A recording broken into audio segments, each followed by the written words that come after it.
And the revelation of God in the Scripture is personal rather than propositional.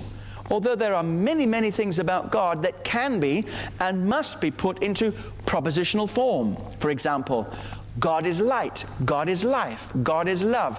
These things are propositions about God, statements about God. But when we talk about God like that, we mustn't make him sound abstract, as if it's some abstract statement about God. We know God is love because we experience his love. And the whole of the Bible is full of the stories of people who experience God's love. And so this is how the Bible reveals God, by describing situations and experiences and challenges and events that come into the lives of people, and how they learned about God through the way he met with them in those circumstances. You know this in your own personal experience, don't you? When you go through a tough time and God comes through for you in a wonderful way, you say, I know God better now than I did before.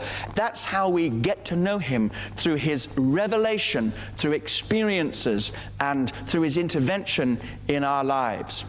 Now, when we look at the revelation of God in the Scriptures, for example, the Song of Moses, that was composed immediately after the miraculous escape from Egypt. Exodus 15 verse 1 gives us an excerpt from this psalm, well, it is a psalm, it's a psalm of praise that Moses sings. And verse 11 says, who is like you, O Lord, among the gods? Who is like you, glorious in holiness, fearful in praises, doing wonders? What is happening here? God has revealed himself in the mighty act of deliverance of the crossing of the Red Sea.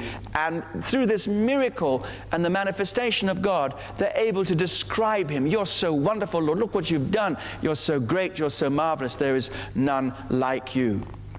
And so it's also clear at this time that many of these people in Bible times didn't stop to think about the existence or non-existence of any of the other gods or so-called gods or idols. They just focused on God, and gradually they began to understand that he was and is the only God.